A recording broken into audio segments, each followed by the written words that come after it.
देखिए प्रश्न है पूर्व वैदिक या ऋग्वैदिक संस्कृति ऋग्वैदिक संस्कृति का काल किसे माना जाता है। सीधा सा सवाल है। पूर्व वैदिक या ऋग्वैदिक संस्कृति का काल किसे माना जाता है। ध्यान रखिएगा, पूर्व वैदिक या ऋग्वैदिक संस्कृति का जो काल माना जाता है ये 1500 ईसा पूर्व से 1000 ईसा पूर्व का जो टाइम पीरियड है इसको पूर्व वैदिक या ऋग्वैदिक संस्कृति का काल माना जाता है। और यहाँ पर 1500 ईसा पूर्व से 1000 ईसा पूर्व ऑप्शन ए में है, तो इस प्रश्न का सही आंसर हो जाएगा option A is the right answer. अगला प्रश्न है उत्तर वैदिक संस्कृति का काल किसे माना जाता है। उत्तर वैदिक संस्कृति का जो काल माना जाता है ये माना जाता है 1000 ईसा पूर्व से 600 ईसा पूर्व। 1000 ईसा पूर्व से 600 ईसा पूर्व जो टाइम पीरियड है इसको उत्तर वैदिक संस्कृति का काल माना जाता है। और यहाँ पर 1000 ईसा पूर्व से 600 ईसा पूर्व ऑप्शन बी में है, तो इस प्रश्न का सही आंसर हो जाएगा option B is the right answer. अगला प्रश्न है आर्य शब्द का शाब्दिक अर्थ है। आर्य शब्द का शाब्दिक अर्थ क्या है। आर्य शब्द का जो शाब्दिक अर्थ है वो श्रेष्ठ या कुलीन। आर्य शब्द का शाब्दिक अर्थ क्या है, श्रेष्ठ या कुलीन। और यहाँ पर ऑप्शन बी में है, तो इस प्रश्न का सही आंसर हो जाएगा option B is the right answer. अगला प्रश्न है प्रारंभिक आर्यों के बारे में निम्न कथनों में से कौन सा सही नहीं है। प्रारंभिक आर्यों के बारे में निम्न कथनों में से कौन सा कथन सही नहीं है। तो ये कथन जो है वो मुख्यतः नगरों में निवास करते थे। ये मुख्यतः नगरों में निवास करते थे। ये प्रारंभिक आर्यों के बारे में कथन क्या है, सत्य नहीं है, जो ऑप्शन डी के अंदर है। तो प्रश्न का सही आंसर हो जाएगा option D is the right answer. अगला प्रश्न है इनमें से किस फसल का ज्ञान वैदिक काल के लोगों को नहीं था। इनमें से किस फसल का ज्ञान वैदिक काल के लोगों को नहीं था। तो ध्यान रखिएगा, जो फसल है जिसका कि वैदिक काल के लोगों को ज्ञान नहीं था तो वो है तंबाकू। और यहाँ पर तंबाकू देखिए ऑप्शन डी में है, तो इस प्रश्न का सही आंसर हो जाएगा option D is the right answer. अगला प्रश्न है उत्तर वैदिक काल के वेद विरोधी और ब्राह्मण विरोधी धार्मिक अध्यापकों को किस नाम से जाना जाता था। प्रश्न पूछा गया कि उत्तर वैदिक काल में वेद विरोधी और ब्राह्मण विरोधी जो धार्मिक अध्यापक होते थे उनको किस नाम से जाना जाता। ध्यान रखिएगा, उत्तर वैदिक काल में वेद विरोधी और ब्राह्मण विरोधी के जो धार्मिक अध्यापक थे उसको श्रमण के नाम से जाना जाता था। और यहाँ पर श्रमण देखिए ऑप्शन बी में है, तो प्रश्न का सही आंसर हो जाएगा option B is the right answer. अगला प्रश्न है वैदिक गणित का महत्वपूर्ण अंग है। वैदिक गणित का महत्वपूर्ण अंग है वो है शूल्ब सूत्र। शूल्ब सूत्र ऑप्शन सी के अंदर है, तो प्रश्न का सही आंसर हो जाएगा option C is the right answer. अगला प्रश्न है किस वेद में प्राचीन वैदिक युग की संस्कृति के बारे में सूचना दी गई है।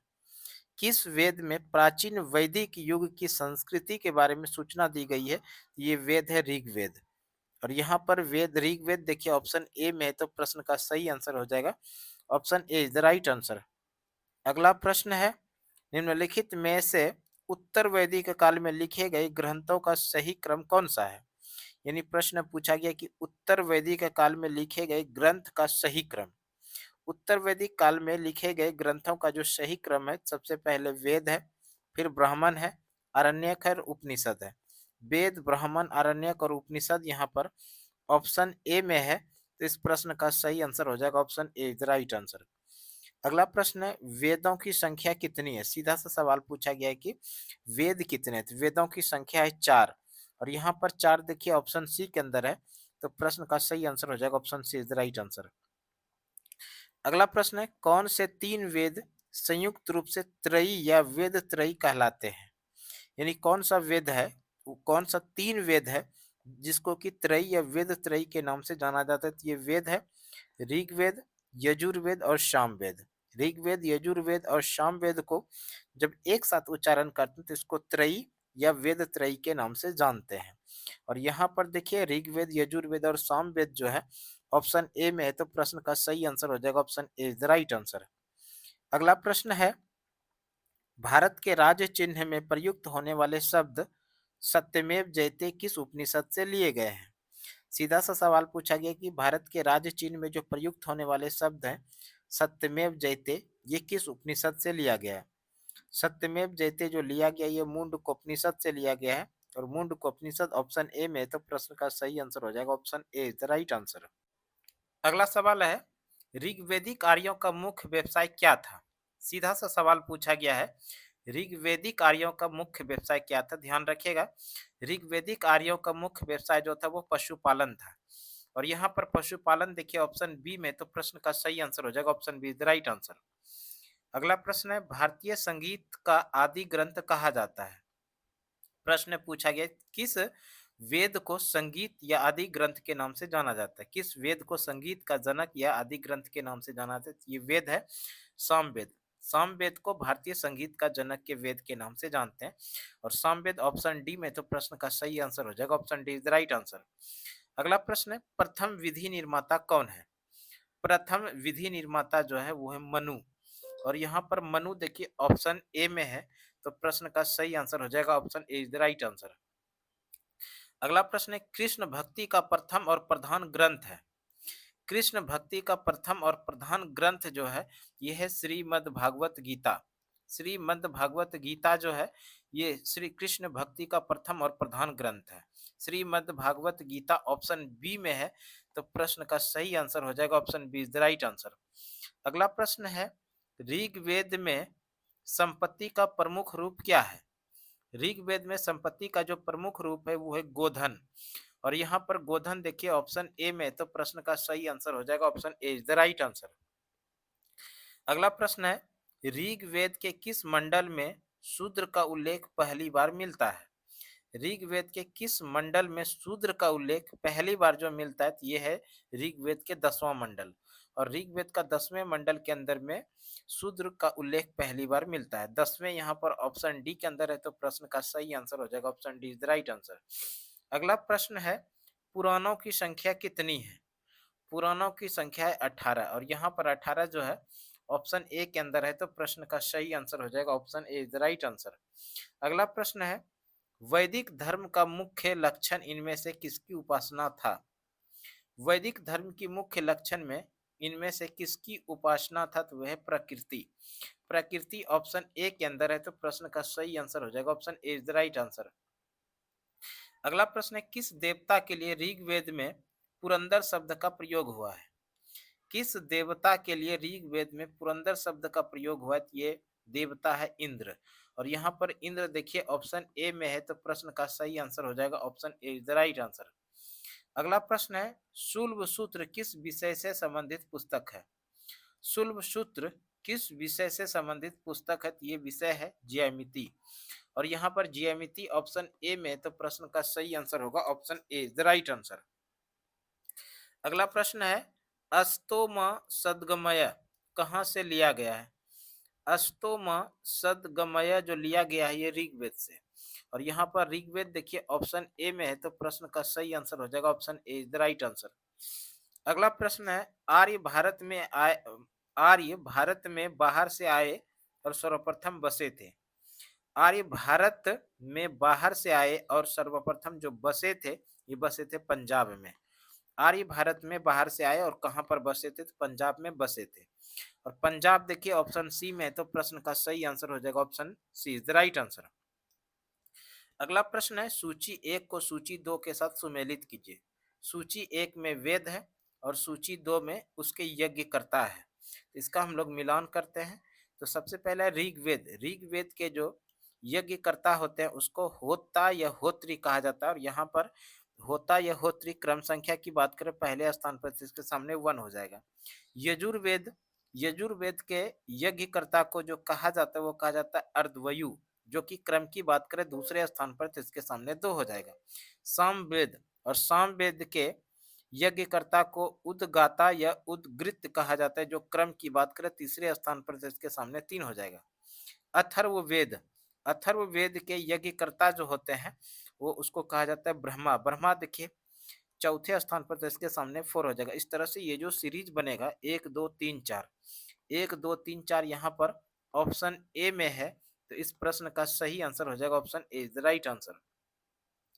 अगला प्रश्न है वेदों और अप अपौरुषेय क्यों कहा जाता है? वेदों को अपौरुषेय कहा जाता है क्योंकि वेदों की रचना देवताओं द्वारा की गई थी, इसलिए वेदों को अपौरुषेय कहा जाता है। वेदों की रचना किसके द्वारा? देवताओं के द्वारा की गई थी, इसलिए वेदों को अपौरुषेय कहा जाता है, जो कि ऑप्शन ए के अंदर है। तो प्रश्न का सही आंसर हो जाएगा option A is the right answer. अगला प्रश्न है, वैशेषिक दर्शन के प्रतिपादक हैं। वैशेषिक दर्शन के प्रतिपादक जो हैं वो उलूक कनद, और यहाँ पर उलूक कनद ऑप्शन सी के अंदर है। तो प्रश्न का सही आंसर हो जाएगा option C is the right answer. अगला प्रश्न है, सीमांश या पूर्व सीमांश दर्शन के प्रतिपादक हैं। सीमांश या पूर्व सीमांश दर्शन के जो प्रतिपादक हैं वो है जैमिनी, और जैमिनी ऑप्शन ए के अंदर है। तो प्रश्न का सही आंसर हो जाएगा option A is the right answer. अगला प्रश्न है, वेदांत या उत्तर मीमांस दर्शन के प्रतिपादक है। वेदांत या उत्तर मीमांसा दर्शन के प्रतिपादक जो है वो बादरायन, और यहाँ पर बादरायन देखिए ऑप्शन बी में, तो प्रश्न का सही आंसर हो जाएगा option B is the right answer. अगला प्रश्न है, ऋग्वेद का कौन सा मंडल पूर्णतः सोम को समर्पित है। ऋग्वेद का कौन सा मंडल है जो पूर्णतः सोम को समर्पित है? ये मंडल है नौमा मंडल। ऋग्वेद का नौमा मंडल जो है पूर्णतः सोम को समर्पित है। नौमा मंडल ऑप्शन सी के अंदर है। प्रश्न का सही आंसर हो। अगला प्रश्न है, प्रसिद्ध 10 राजाओं का युद्ध, 10 राज युद्ध किस नदी के तट पर लड़ा गया था? यानी सीधा सा प्रश्न पूछा कि 10 राजाओं का युद्ध, जिसको कि 10 राज युद्ध कहा जाता है, ये 10 राज युद्ध किस नदी के किनारे तट पर लड़ा गया था? 10 राज युद्ध लड़ा गया था पुरुषनी नदी के किनारे, और यहाँ पर पुरुषनी देखिए ऑप्शन डी में, तो प्रश्न का सही आंसर हो जाएगा option D is the right answer. अगला प्रश्न है, धर्मशास्त्रों में भू राजस्व की दर क्या है? धर्मशास्त्रों में भू राजस्व की दर है 1/6, यानी 1/6, और यहाँ पर 1/6 देखिए ऑप्शन सी के अंदर है। तो प्रश्न का सही आंसर हो जाएगा option C is the right answer. अगला प्रश्न है, 800 ईसा पूर्व से 600 ईसा पूर्व का काल किस युग से जुड़ा है? 800 ईसा पूर्व से 600 ईसा पूर्व का काल जो जुड़ा हुआ है, ये ब्राह्मण युग से जुड़ा हुआ है, और यहाँ पर ब्राह्मण युग ऑप्शन ए में है। तो इस प्रश्न का सही आंसर हो जाएगा option A is the right answer. अगला प्रश्न है, किस काल में अछूत की अवधारणा स्पष्ट रूप से उदित हुई? किस काल में अछूत की अवधारणा स्पष्ट रूप से उदित हुई? ये धर्मशास्त्र के काल में, यानी धर्मशास्त्र के काल में अछूत की अवधारणा स्पष्ट रूप से उदित हुई, और यहाँ पर धर्मशास्त्र के काल में ऑप्शन डी के अंदर है। प्रश्न के ऑप्शन के अंदर, तो प्रश्न का सही आंसर हो जाएगा option D is the right answer. अगला प्रश्न है, एशिया माइनर स्थित बोगाज कोई का महत्व इसलिए है। एशिया माइनर स्थित बोगाज कोई महत्व इसलिए है क्योंकि वहां जो अभिलेख प्राप्त हुए उसमें 4 वैदिक देवताओं इंद्र, वरुण, मित्र, नाशत्य का उल्लेख मिलता है, और ये ऑप्शन ए के अंदर है। इस प्रश्न का जो सही आंसर हो जाएगा वो हो जाएगा option A is the right answer. इस प्रश्न का सही आंसर क्या हो गया? Option A is the right answer. अगला प्रश्न है, गायत्री मंत्र देवी सावित्री की संबोधित किस पुस्तक में मिलता है? गायत्री मंत्र जो मिलता है वो ऋग्वेद के अंदर मिलता है, और यहाँ पर ऋग्वेद देखिए ऑप्शन ए के अंदर है। तो प्रश्न का सही आंसर होगा option A is the right answer. अगला प्रश्न है, न्याय दर्शन को प्रचारित किया था। न्याय दर्शन को प्रचारित किया था गौतम ने, महर्षि गौतम ने न्याय दर्शन को प्रचारित किया था। महर्षि गौतम ऑप्शन बी में है। तो प्रश्न का सही आंसर हो जाएगा option B is right answer. अगला प्रश्न है, प्राचीन भारत में निष्क से जाने जाते थे। प्राचीन भारत में निष्क के नाम से जाने जाते थे स्वर्ण आभूषण, और यहाँ पर स्वर्ण आभूषण देखिए ऑप्शन ए में है। तो इस प्रश्न का सही आंसर हो जाएगा option A is the right answer. अगला प्रश्न है, योग दर्शन के प्रतिपादक हैं। योग दर्शन के प्रतिपादक है पतंजलि। पतंजलि ऑप्शन ए में है। प्रश्न का सही आंसर हो जाएगा option A is the right answer. अगला प्रश्न है, उपनिषद पुस्तकें हैं। उपनिषद जो पुस्तक है ये दर्शन पर आधारित है, और यहाँ पर दर्शन पर देखिए ऑप्शन डी के अंदर है। तो प्रश्न का सही आंसर हो जाएगा option D is the right answer. अगला प्रश्न है, सूची 1 को सूची 2 के साथ सुमेलित कीजिए एवं नीचे दिए गए कूट की सहायता से सही उत्तर चुनिए। सूची 1 में वेद है और सूची 2 में उससे संबंधित है।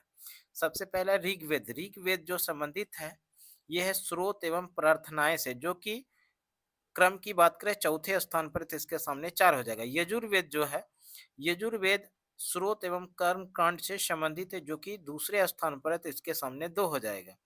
सामवेद जो है ये संगीतमय स्रोत है जो कि क्रम की बात करें पहले स्थान पे तो इसके सामने 1 हो जाएगा।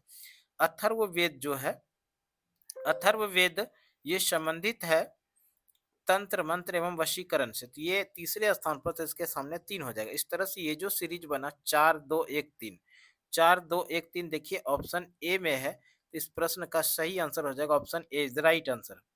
अगला प्रश्न है, आरंभिक वैदिक साहित्य में सर्वाधिक वर्णित नदी है। आरंभिक वैदिक साहित्य में सर्वाधिक वर्णित नदी जो है यह सिंधु नदी, और यहाँ पर सिंधु देखिए ऑप्शन ए में है, तो प्रश्न का जो सही आंसर होगा वो हो जाएगा option A the right answer. अगला प्रश्न है, उपनिषद काल में राजा अश्वपति शासक थे। उपनिषद काल में राजा अश्वपति शासक जो थे वो थे ककई के, और केकई यहाँ पर ऑप्शन बी में है, तो प्रश्न का सही आंसर हो जाएगा option B is the right answer. अगला प्रश्न है, अध्यात्म ज्ञान के विषय में, अध्यात्म ज्ञान के विषय में नचिकेता और यम का संवाद किस उपनिषद से प्राप्त होता है। अध्यात्म ज्ञान के विषय में नचिकेता और यम का जो संवाद संवाद का उपनिषद से प्राप्त होता है वो कठोपनिषद से, और कठोपनिषद ऑप्शन सी के अंदर है, तो प्रश्न का सही आंसर हो जाएगा option C is the right answer. अगला प्रश्न है, वैदिक नदी जिसको कुबा या काबुल स्थान कहाँ निर्धारित होना चाहिए। वैदिक नदी, वैदिक नदी कुबा ये स्थान कहाँ निर्धारित होना चाहिए, ये अफगानिस्तान में, और यहाँ पर अफगानिस्तान देखिए ऑप्शन ए में है, तो प्रश्न का सही आंसर हो जाएगा option A the right answer. अगला प्रश्न है, कपिल मुनि द्वारा प्रतिपादित दार्शनिक प्रणाली है। कपिल मुनि द्वारा प्रतिपादित दार्शनिक प्रणाली जो है ये सांख्य दर्शन पर आधारित है। सांख्य दर्शन ऑप्शन बी में है, तो प्रश्न का सही आंसर हो जाएगा option B is the right answer. अगला प्रश्न है, भारत के किस स्थल की खुदाई से लौह धातु का प्रचलन के प्राचीनतम प्रमाण मिले हैं। भारत के किस स्थल की खुदाई से लौह धातु के प्रचलन का प्राचीनतम प्रमाण मिले हैं, तो यह है अंतरजी खेड़ा, अंतरजी खेड़ा, जो कि ऑप्शन बी में है, तो प्रश्न का सही आंसर हो जाएगा option B is the right answer. अगला प्रश्न है, निम्नलिखित में किसका संकलन ऋग्वेद पर आधारित है। निम्नलिखित में किसका संकलन ऋग्वेद पर आधारित है, यह है सामवेद। सामवेद का जो संकलन है ये ऋग्वेद पर आधारित है, और सामवेद ऑप्शन बी के अंदर है, तो प्रश्न का सही आंसर हो जाएगा option B is the right answer. अगला प्रश्न है, निम्नांकित में कौन प्रस्थानत्रयी में शामिल नहीं है। प्रस्थानत्रयी में शामिल नहीं, तो ये जो भागवत है ये भागवत प्रस्थानत्रयी के अंदर शामिल नहीं है, और भागवत ऑप्शन ए के अंदर है, तो प्रश्न का सही आंसर हो जाएगा option A is the right answer. अगला प्रश्न है, कर्म का सिद्धांत संबंधित है। कर्म का जो सिद्धांत संबंधित है ये मीमांसा से संबंधित है। मीमांसा ऑप्शन बी के अंदर है, तो प्रश्न का सही आंसर हो जाएगा option B is the right answer. अगला प्रश्न है, सुमेलित कीजिए। सुमेलित करना, अथर्ववेद, अथर्ववेद जो संबंधित है ये औषधियों से संबंधित है, और औषधियां यहाँ पर क्रम की बात करें तीसरे स्थान पर, तो इसके सामने 3 हो जाएगा। ऋग्वेद, ऋग्वेद जो संबंधित है ईश्वर महिमा से संबंधित है, ईश्वर महिमा क्रम की बात करें पहले स्थान पर, तो इसके सामने 1 हो जाएगा। यजुर्वेद, यजुर्वेद यहाँ पर संबंधित है, यजुर्वेद बलिदान विधि से संबंधित है जो कि दूसरे स्थान पर, तो इसके सामने 2 हो जाएगा। सामवेद जो है संगीत से संबंधित है जो कि चौथे स्थान पर, तो इसके सामने 4 हो जाएगा। ये जो सीरीज बना 3 1 2 4, 3 1 2 4, यहाँ पर देखिए ऑप्शन ए में है, तो इस प्रश्न का सही आंसर हो जाएगा option A is the right answer. अगला प्रश्न है, चरक संहिता नामक पुस्तक किस विषय से संबंधित है। चरक संहिता नामक पुस्तक जो संबंधित है ये चिकित्सा से संबंधित है, और चिकित्सा ऑप्शन सी में है, तो प्रश्न का सही आंसर हो जाएगा option C is the right answer. अगला प्रश्न है, यज्ञ संबंधी विधि विधानों का पता चलता है। यज्ञ संबंधी विधि विधानों का जो पता चलता है वो यजुर्वेद से, और यहाँ पर यजुर्वेद देखिए ऑप्शन डी के अंदर है, तो प्रश्न का सही आंसर हो जाएगा option D is the right answer. अगला प्रश्न है, वैदिक युगीन सभा, वैदिक युगीन सभा जो है ये मंत्री परिषद थी, जो कि मंत्री परिषद थी जो ऑप्शन सी के अंदर है, तो प्रश्न का सही आंसर हो जाएगा option C is the right answer. अगला प्रश्न है, वैदिक युग में प्रचलित लोकप्रिय शासन प्रणाली थी। वैदिक युग में प्रचलित लोकप्रिय शासन प्रणाली जो थी वो गणतंत्र थी, जो कि गणतंत्र ऑप्शन सी के अंदर है, तो प्रश्न का सही आंसर हो जाएगा option C is the right answer. अगला प्रश्न है सबसे प्राचीन वेद कौन सा है। सीधा सा सवाल पूछा गया कि सबसे प्राचीन वेद कौन सा है। सबसे प्राचीन वेद जो है वो ऋग्वेद, और यहाँ पर ऋग्वेद ऑप्शन ए में है, तो इस प्रश्न का सही आंसर हो जाएगा option A is the right answer. अगला प्रश्न है निम्नलिखित में से कौन भारतीय दर्शन का आरंभिक विचारधारा है। निम्नलिखित में से कौन भारतीय दर्शन की आरंभिक विचारधारा है। ये है सांख्य दर्शन, और यहाँ पर सांख्य देखिए ऑप्शन ए के अंदर है, तो प्रश्न का सही आंसर हो जाएगा option A is the right answer. अगला प्रश्न है सांख्य, योग, न्याय, वैशेषिक, सीमांश एवं वेदांत इन छह भिन्न भारतीय दर्शनों की स्पष्ट रूप से अभिव्यक्ति हुई है। यानी प्रश्न पूछा कि सांख्य, योग, न्याय, वैशेषिक, सीमांसा एवं वेदांत इन छह भिन्न भारतीय दर्शनों की विशेष की स्पष्ट रूप से जो अभिव्यक्ति हुई है, ये अभिव्यक्ति हुई है वैदिक युग में। और वैदिक युग यहाँ पर देखिए ऑप्शन ए में, तो प्रश्न का सही आंसर हो जाएगा option A is the right answer. अगला प्रश्न है निम्नलिखित में वह 10 तकारी कौन सी है जो आर्यों द्वारा व्यवहार में नहीं लाई गई है। यानी इनमें प्रश्न पूछा गया कि वह 10 तकारी कौन सी है जो आर्यों द्वारा व्यवहार में नहीं लाई गई, तो वह है लोहार यानी लोहारगिरी, जो कि ऑप्शन डी के अंदर है, तो प्रश्न का सही आंसर हो जाएगा option D is the right answer. अगला प्रश्न है सुमेलित कीजिए, सूची एक में उपवेद है और सूची दो में संबंधित वेद है, इसका मिलान करते हैं। पहला है कि आयुर्वेद, आयुर्वेद जो संबंधित है वो ऋग्वेद से संबंधित है, और ऋग्वेद देखिए क्रम की बात करें पहले स्थान पे, तो इसके सामने एक हो जाएगा। धनुर्वेद, धनुर्वेद यजुर्वेद से संबंधित है, यजुर्वेद क्रम की बात करें दूसरे स्थान पर, तो इसके सामने दो हो जाएगा। गंधर्व वेद, गंधर्व वेद ये सामवेद से संबंधित, और सामवेद क्रम की बात करें तीसरे स्थान पे, तो इसके सामने तीन हो जाएगा। शिल्प वेद या अर्थशास्त्र ये अथर्व वेद से संबंधित है, जो कि क्रम की बात करें चौथे स्थान पे, तो इसके सामने चार हो जाएगा। तो इस तरह से सीरीज जो बना 1 2 3 4, 1 2 3 4 देखिए ऑप्शन ए में है, तो इस प्रश्न का सही आंसर हो जाएगा, वो हो जाएगा option A is the right answer.